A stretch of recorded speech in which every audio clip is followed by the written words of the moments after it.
Hi everyone, today I'm going to be showing you how I got out of ARTBLOCK. I have had this sketchbook for almost 3 whole years. I was in ARTBLOCK for about 2 of those years. Up to here in my sketchbook, this is 2 years worth of art. That's how bad my ARTBLOCK was. I would never have a consistent style. I would always use references. Half the time the references were references of other people's art instead of real pictures, which there's 2 reasons why that's bad. One, if I am posting that without giving credits to the original artist, then it's basically just claiming the art as mine, and it's like, no, I literally just copied that. I literally copied that line for line and the colors, so I didn't change anything, so that's why that's bad. And 2, when you copy an art piece instead of copying an actual picture, you don't develop a style, and that's something I had to learn, and I've truly gotten an art style since then. So, if you look at the start of my sketchbook, it literally starts with this, like a little chibi thing. That was without a reference, but then I started using art references, and then one of my favorite pieces at the time was this, and I was like, this is literally just copied off of someone on Pinterest. Guys, we can do better than that. So, I'm just gonna list the things that I had to learn. 1, you cannot force yourself to do art. You have to be in the mood to draw, and if you're not, then you're not gonna enjoy doing it, and it's gonna feel like a chore. If it feels like a chore, you're an art block.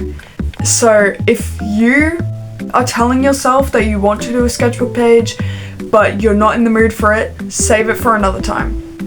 Because otherwise you're gonna force yourself to do it, it's gonna feel like a chore, and then it's gonna eventually start feeling like a chore all the time. It'll become a habit. So don't force yourself to do art. If you're not in the mood, you're not in the mood. You need those creative juices to be able to make creative things, you know? My other tip would be, if you have something that you're very, very, very, very, very interested in, draw that all the time. It's good to step out of your comfort zone every now and then and draw something that you don't usually draw. That's very, very good. I haven't actually really done that much because I just genuinely, I'm drawn to things that I like, and they're all kind of the same sort of thing, so I don't really go out of my comfort zone very often. However, if that's not your goal, that's not your goal. If you just want to draw the same thing, who cares? Basically, my point is, I'm obsessed with My Chemical Romance, and I draw them all the time. All the time. I have gotten more than 20 pages done in the past, under a year, the past 9 months maybe, and basically every single page is MCR. So that helps a lot.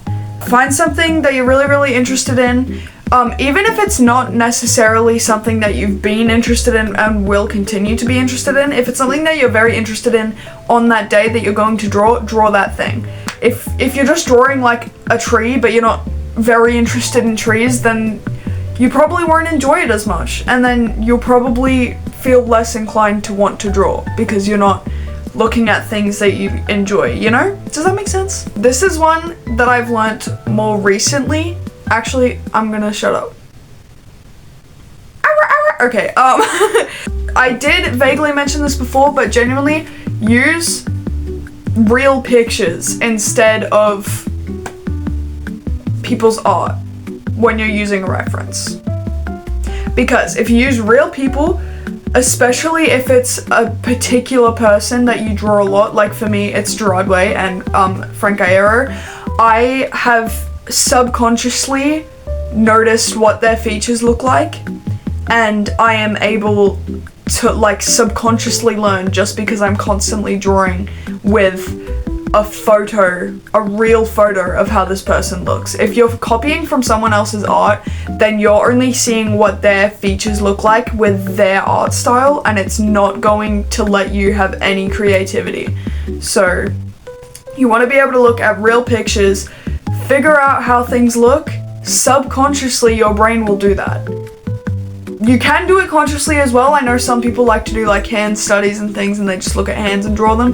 That can be helpful as well. I'm sure it is. I should honestly do that more often, but most of the time, half of the stuff that I've learned about anatomy, I only know because I've subconsciously picked up on it, or I've heard it one time and it's just stuck with me. Like I'm not the type of person who is out there constantly studying my art, but that can be helpful, so it depends on the type of person you are. This one is one that I had to learn very, very recently.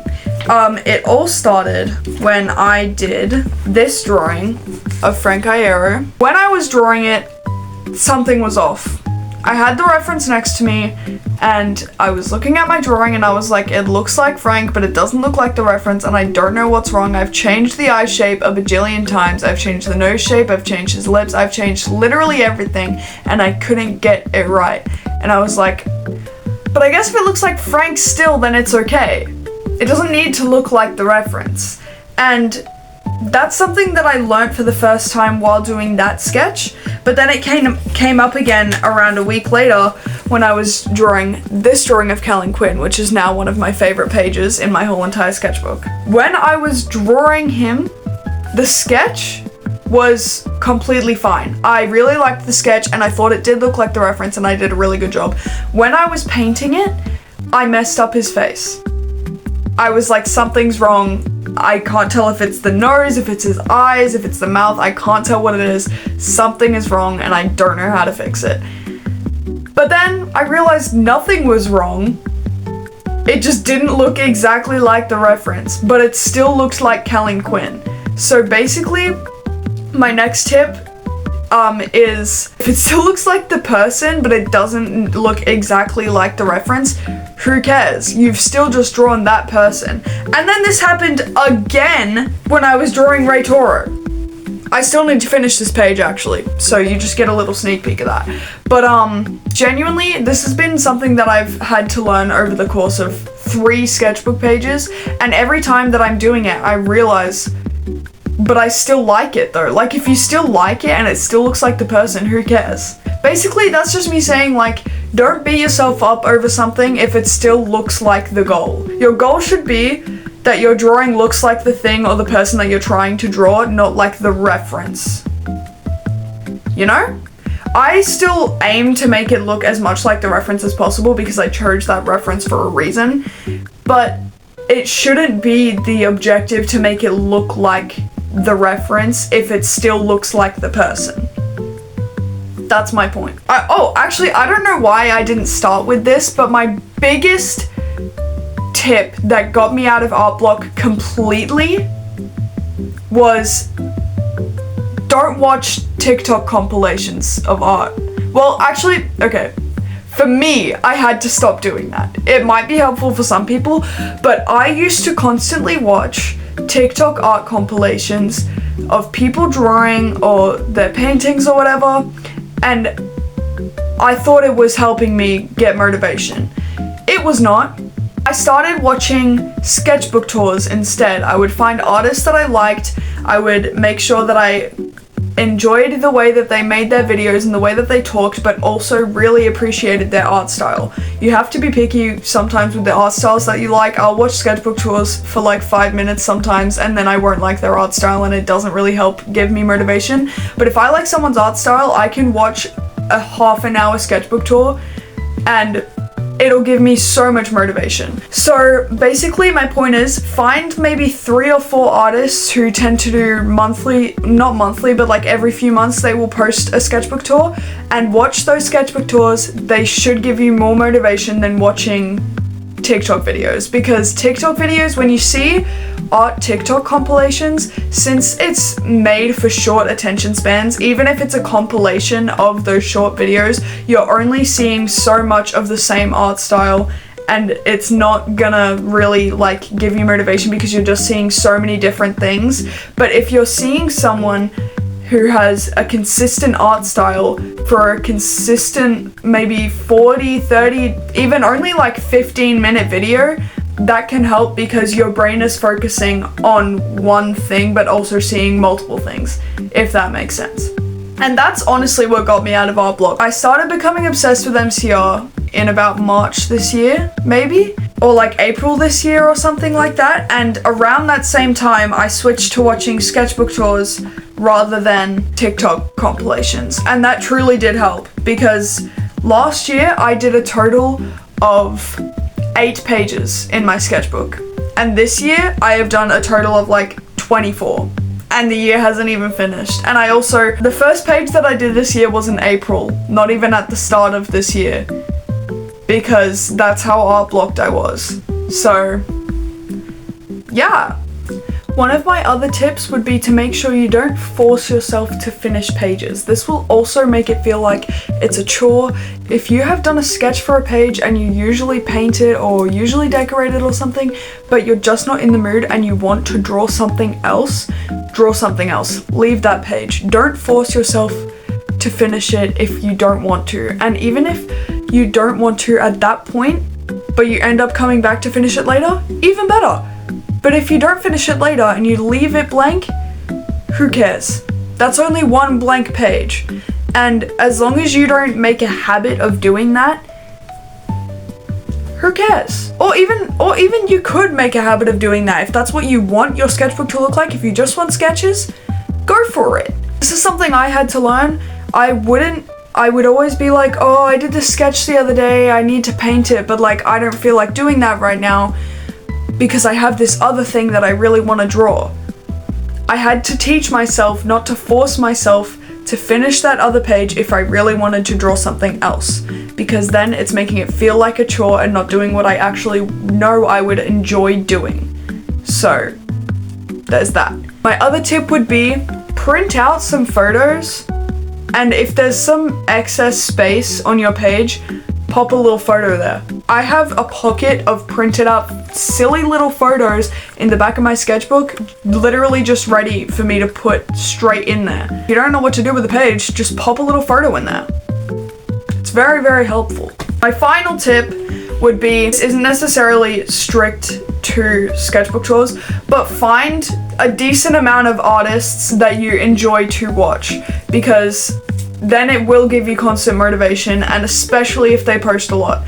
The artists that I prefer to watch, also most of them tend to draw a lot of MCR or just like emo music artists, and because those are two things that I like put into one, I can really appreciate the video and it will give me more motivation to do what I want to do. So the artists that I like and that I would recommend, but you know, half of these are only going to be people who really draw like MCR stuff, so if you're not an MCR fan, I don't really know, but I really like Bite Size Sponge. Bite Size Sponge isn't an MCR artist, but she does amazing art, and honestly she's the reason why I started using watercolor, which is another tip. Find a medium that you like. Watercolor is in like all of my drawings now. Every single sketchbook page has watercolor on it, and that's because of Bite Size Sponge. I also really like Josh is a Mess. I follow them on literally all platforms. He's awesome. I've literally watched every single one of his videos, so I'm a dedicated fan. Yeah, I do think I have more, but I'll put them there.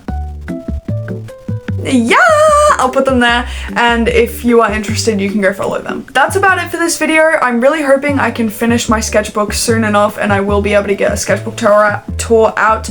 I only have about 30 or so pages left in this sketchbook, and I'm really, really excited to finish this sketchbook so that my next sketchbook will not have any art block in it, because yes, this one shows my progress and I'm really happy about that, and it still has very good pieces in it, but the first few, like the first maybe 30 pages is just stuff before I really knew what I was doing, and honestly I don't really like looking back at it because I just know how unmotivated I was and how I wasn't really actually enjoying myself during that time. So I'm very excited to finish this sketchbook and finally start a second sketchbook that doesn't have any art block in it, and it's just true to my style and true to everything. So yeah, I really hope this helped because I know how shitty ARTBLOCK is. If anyone has more tips that they'd like to share in the comments, please do.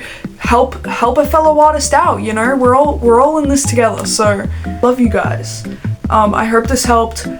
I hope to get some videos out soon. This was a really spontaneous video. I've been wanting to do it for a while, but I really just decided to do it like 2 hours ago. I was like, yeah, I should film this today.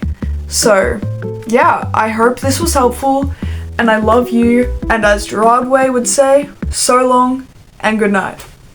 Goodbye.